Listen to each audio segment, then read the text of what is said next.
Right now, the Department of Justice says there's a rise in methamphetamine use across the state and how that's affecting Madison. And 4 teens are in the hospital after allegedly stealing a car and crashing it, trying to speed away from police. Plus, 2 boys are facing charges for shooting a classmate with a BB gun, then bringing the weapon inside their middle school.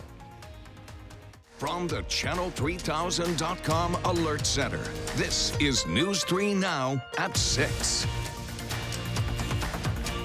Thank you for joining us tonight. Meth use is now a problem in communities where it hasn't previously been a big concern, including right here in Madison. For years, the majority of the state's meth use was in northern Wisconsin, but now the state crime lab says the problem is shifting south. Jamie Perez joins us with the staggering number of meth cases we are seeing right here. Jamie? Since 2008, meth use has quadrupled here in Wisconsin. The DOJ says just 10 years ago, they saw around 300 cases. Now they're seeing more than 1,200, and those are just the cases that are reported. Today, I found out why this is happening in Madison and why now. In the last 10 years, meth use has skyrocketed in Wisconsin. What was once considered a mostly rural drug is now shifting to urban areas, including Madison. We're seeing more and more people that are coming in related to a methamphetamine overdose. Sky Bowman with Safe Communities said she's seen more people using meth in recent years here in Madison, something she says may go hand in hand with the opioid epidemic. As the opioid epidemic got so much worse, a lot of people transitioned from opioids onto methamphetamine. Just because the withdrawal syndrome is not as painful. It's something that staff at Tellurian Recovery Center have also been seeing more of. Yeah, the meth has come to the Madison area from northern Wisconsin and the Dakotas and rural areas, and we're starting to see more of it here. Locken said in his decades of experience in this line of work, he sees a trend where people will switch from using uppers to downers and vice versa.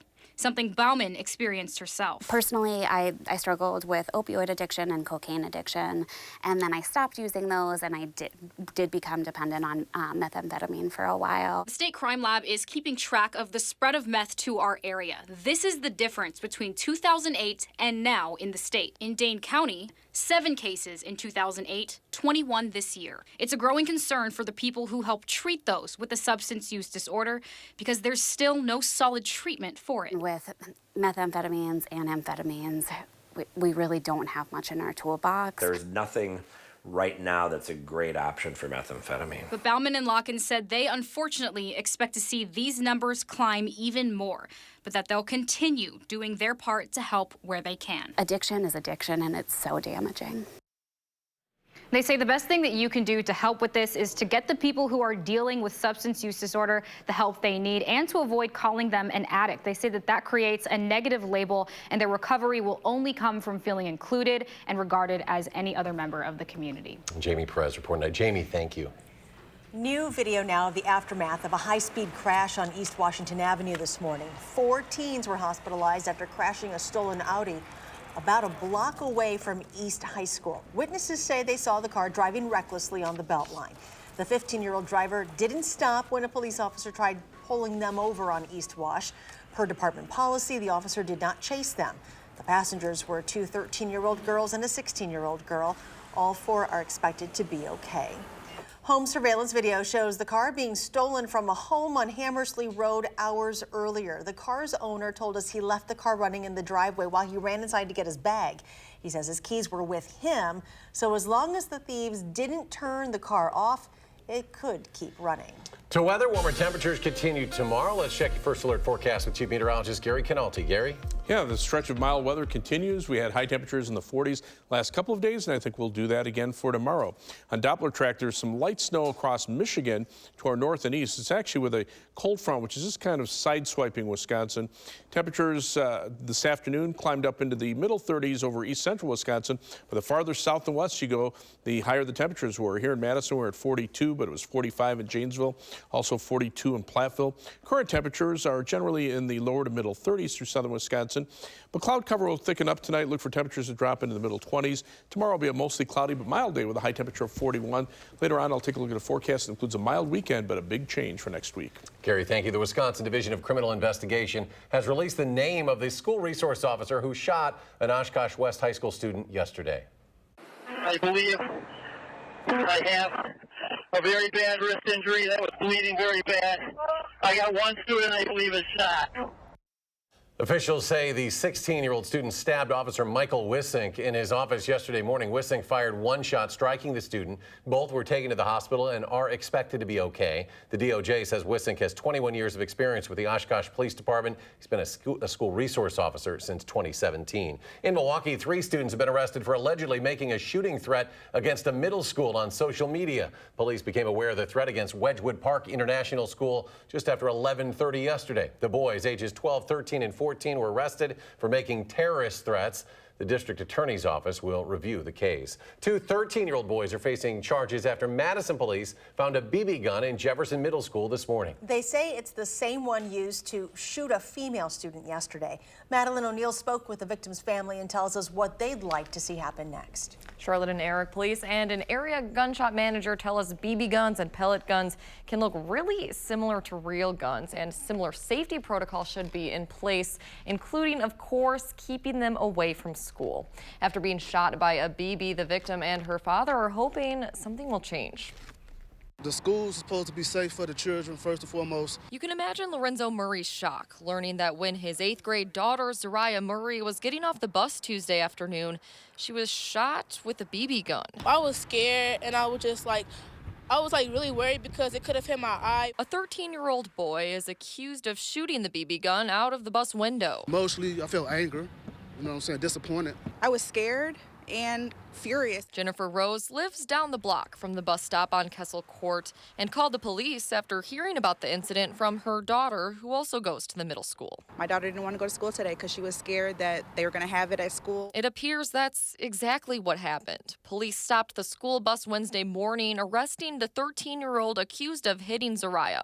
Then officers took another 13-year-old boy into custody after finding the BB gun in a locker at Jefferson Middle. My daughter was actually saying that the boy was threatening to shoot her and her friend today at school. Rose hopes students won't be scared to speak up. If you see something, say something. Murray hopes this is enough of a wake-up call. You shouldn't be bringing no type of weapon to school on a school bus or anything. So, you know, whether the school do something about it, whether the parents do something about it, whether the cops do something about it, I just hope something get done about it. I just glad that my daughter's okay.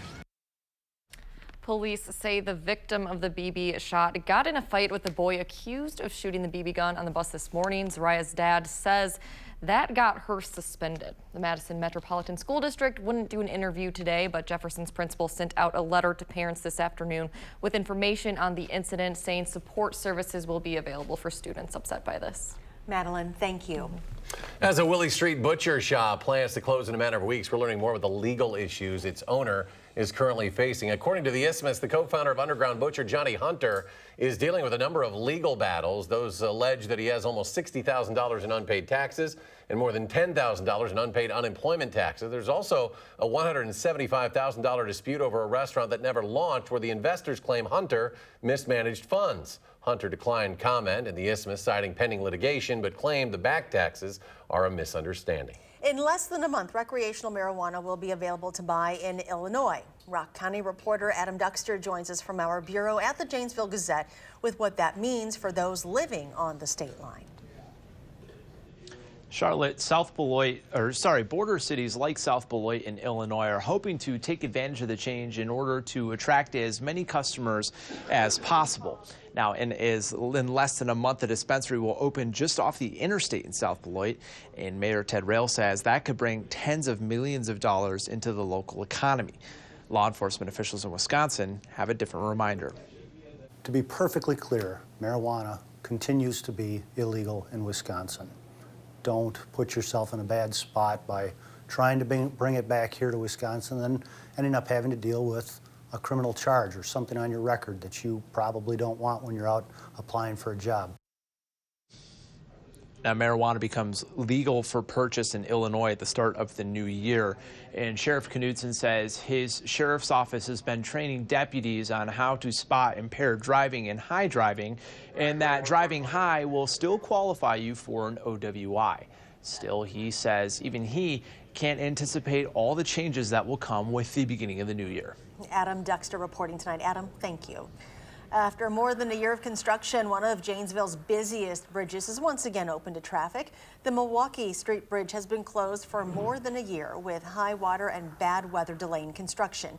DOT officials say they will complete the bridge's walkways following the winter season. More local news now. Madison police have a special present for the little girl who was sleeping when a bullet went through the wall of her bedroom. That was a very scary situation last Sunday night during a shootout on Cottage Grove Road. You may remember the girl's stuffed animal shark was pierced by a stray bullet.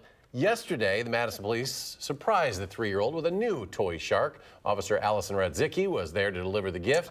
The department tweeted out these photos with the caption, "Spreading Joy." In all, police found 45 shell casings at the scene. No arrests have been made. If you have any information about what happened, you're asked to call Crime Stoppers. That is very sweet, very sweet. Next at 6, a group of Rock County restaurants are teaming up to support local cancer patients.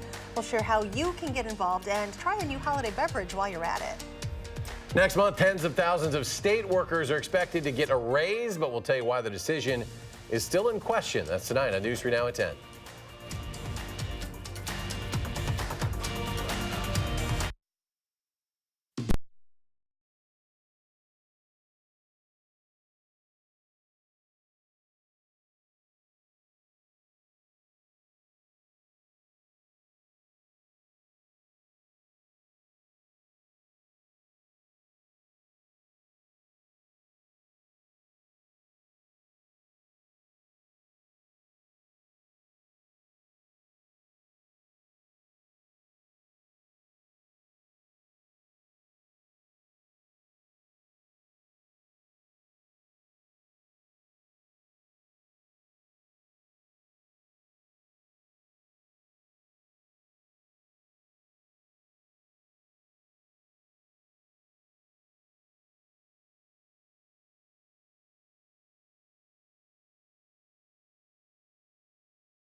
There are about 5,000 tickets available on StubHub for the Big Ten football championship in Indianapolis this weekend. That number is as of about a half hour ago. StubHub prices start around $55 and the average ticket running around $191. So far, about 65% of tickets sold were purchased in Ohio, only about 2% here in Wisconsin. We'll hear more about that matchup later in sports. Plus, Jay Wilson, Kevin Lewis, they'll have coverage of the Big Ten championship game starting on Friday down at Indy. Kickoff Saturday, 7 p.m. Central Time at Lucas Oil Stadium. A rebranded kitchen and tap room is officially open today on East Washington Avenue. Vintage Brewing Company opened Tangent in January, located between the Sylvie and Bree Stevens Field. It offered elevated cuisine, but many people said they preferred more comfort food and quick late-night options. The space is reopening as Vintage Brewing Company Capital East. Vintage was recently named the best large brew pub of the year at the 2019 Great American Beer Festival.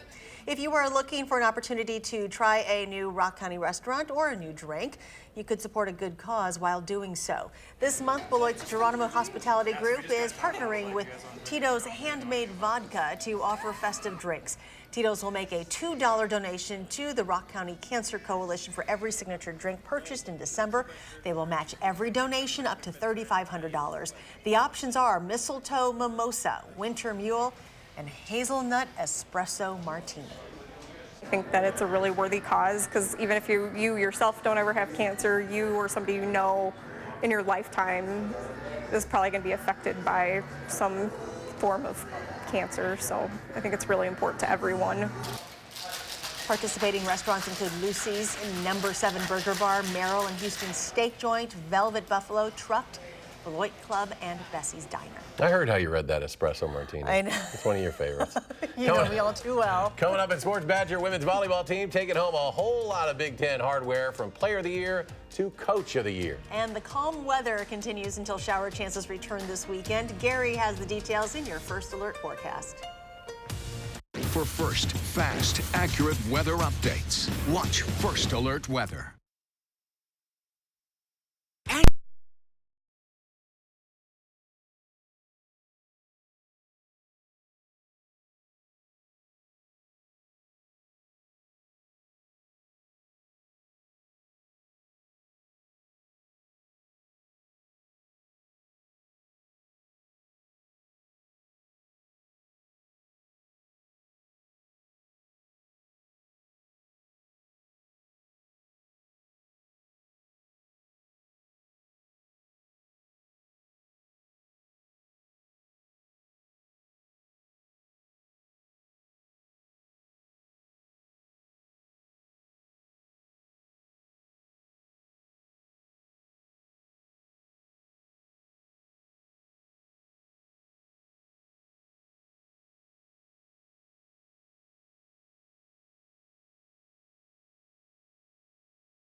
Well, big news for News 3 Now's longtime political reporter Jessica Arp. She is leaving the station after 15 years to pursue career opportunities outside of journalism. Jessica has been on leave since the birth of her second child in September. She describes her career move as bittersweet, but says it's the right thing for her and her family. News 3 Now's Amy Reed will step in to the political reporter role and lead our coverage of the 2020 campaign and continue our reality check franchise as well. We congratulate Amy, and we know she'll do a great job. Wish Jessica the best as well. Chief Meteorologist Gary Canalti is joining us now with some more calm weather, right? Yeah, I think in the next couple of days, I mean, we'll see a brief cool down on Friday, but the weather should stay very quiet through Saturday, even much of Sunday. But after that, different story. 3 things you need to know in the forecast. Tomorrow will be cloudy and mild. Temperatures should still be above the 40-degree mark. After turning a little colder for Friday, we'll be back to partly sunny skies on Saturday. There will be a chance of a shower on Sunday, but temperatures should be around 40 Saturday and in the mid-40s Sunday. But still looking for light snow, windy, and colder weather to move in on Monday, and that means a big change in the overall weather pattern. You know, as far as sunlight is concerned, we're getting close to the shortest day of the year, which is the first day of winter, December 21st. You can see where our sunrise and sunset times are now. And for people who are wondering, you know, should we just not switch the clocks and stay on daylight saving time all year round? The trade-off is if you did that, then these sunrise times would be around 8:30 in the morning near the shortest day of the year, and that would be very dark, especially for kids going to school. But eventually we'll see our days increase the amount of sunlight by over 6 hours as we head toward the first day of summer, which is about the longest day of the year. Time lapse from the WISC Sky Cam showed plenty of sunshine today. We started out with clear skies this morning. A few cumulus clouds popped up this afternoon. Then a patch of clouds moved through late afternoon, and then the skies cleared out right before sunset. And the live view from the Edgewater Sky Cam in downtown Madison, skies have been partly cloudy or close to mostly clear over the last couple of hours. High today 42, low temperature only dropped to 30, and right now we're sitting at 35 degrees with mostly clear skies. The winds out of the west-northwest is 6 miles per hour, so our wind chill is at 30 degrees.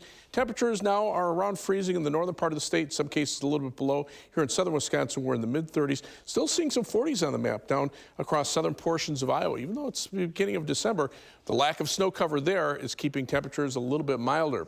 Our upper level winds coming in from the northwest now, but out to the west, we're starting to see a storm system develop. We will be on the warm side of that system as it heads eastward. It'll take a couple of days to get here, so we could see a couple of showers from that by Sunday. But we've had a weak cold front just kind of moving to the northeastern part of the state. That's brought some light snow across Michigan, but it's just kind of giving a glancing blow. You can see the coldest weather is through the southern portions of Ontario, heading toward New England, whereas the farther south and west you go, those temperatures are generally in the 40s, and that's the mild weather that will stick around at least for a few more days before we head through the weekend. It's 26 for the overnight. Low temperatures, partly cloudy skies turn mostly cloudy overnight. Then for tomorrow, look for a high temperature of 41 degrees, even though skies will be mostly cloudy. As we check out future track, those clouds start to move in, especially later on tonight with lows in the mid-20s. Mostly cloudy skies tomorrow, but high temperatures should still reach the lower 40s thanks to southerly winds. Tomorrow night, though, those winds shift around to the northwest. Skies clear out behind a cold front. Low drops to 25, and then high temperatures only get into the upper 20s to lower 30s on Friday, but it'll be a brief cool spell. By Saturday, we're back up to 40, and Sunday 44 with a few rain shower chances. But then next week, look at those high temperatures. Only upper teens to around 20 for Tuesday and Wednesday after some snow Monday, and maybe some snow toward the end of the week as well. A longtime high school basketball referee makes a return to the court after an 8-year absence. We'll catch up with Dave Shaw in sports.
Day 2 of the Big Ten football postseason awards today is all about the offense. And if you're talking offense in the Big Ten, you start with Badger running back Jonathan Taylor. And he's fittingly the winner of the Amici Dane Award as the conference's top running back.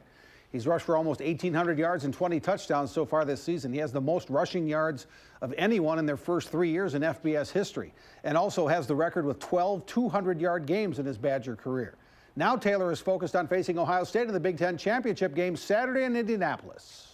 It's going to be a big game, not only because, the magnitude of it, but because it's our only game of the week. And we need to make sure we focus on that, understanding that, nothing else matters right now but prepping for this week. You really have to make sure you put all your focus, all your energy into this week's of preparation so you can be at your best on Saturday. Taylor was also a unanimous first-team All-Big Ten selection. Center Tyler Biadasz also gets first-team recognition from both the coaches and media votes. No Badgers on the second or third teams, but Logan Bruss, Quintez Cephas, Jake Ferguson, and Cole Van Lanen get honorable mention All-Big Ten on offense. Volleyball honors for the Badgers today, too. Dana Rettke, the Big Ten's Player of the Year. Sydney Hilly is the Setter of the Year. Kelly Sheffield, the Big Ten's Coach of the Year. Grace Loberg joins Rettke and Hilly on the All-Conference first team. Madison Duello, Molly Haggerty, and Danielle Hart all named to the All-Big Ten second team. The Packers say Josh Sitton will retire as a Packer this week. Sitton played 8 seasons and started 110 games as an offensive lineman from 2008 to 2015. He finished his NFL career with the Bears and Dolphins, but he'll retire as a Packer. Last night, Oregon beat Beaver Dam in boys basketball 73-63, and in that game, a familiar face was back in a familiar position. Dave Shaw put on his striped shirt and returned to being a basketball official. He was an official for 27 years doing WIA and WIAC games, but an injury forced him to the sidelines 8 years ago. Well, Dave Shaw still had the itch to give back to the sport, so this year he decided to return to officiating, and his comeback started last night in Oregon. Referees are hard to find these days, so I just felt like I got some gas in the tank. I think I can still do this, and I found out last night I'm still okay at it. Shaw says it went well last night. He's really glad he finally decided to take the plunge again and get back into officiating. Now, we've all heard the stories about the need for good high school sports officials in all sports. Dave Shaw hopes his return to the court might inspire some others to consider being an official as well. We need officials to give back, come back and do it for the kids and for the love of the game. And I hope maybe some other people, young people, will take a look at it. Ex-players might say to themselves, it's something I want to do, and give back to the game, give back to the kids, give back to the communities. He says he has to have alligator skin if you're an official. He used to have Bo Ryan of Platteville over here and Dave Vandermeulen of Whitewater over here, so he's used to that stuff. But he's handled from the best. It's great to have him back, and hopefully more people follow his lead. All right. Jay, thank you. Well, we had a mild day today. Temperatures made it again in the 40s here in Madison. We topped out at 42, and current temperatures are in the mid-30s. Skies will start turning cloudy overnight, and tomorrow look for a high of 41, even though we'll have cloudy skies. Low 30s on Friday, back to the 40s for the weekend, but then winter returns next week with some snow chances Monday and then late Thursday into Friday, and highs in between, only upper teens to around 20. All right, Gary, thank you, and thanks for joining us for News 3 Now at 6. Have a great evening, and we'll see you back here at 10.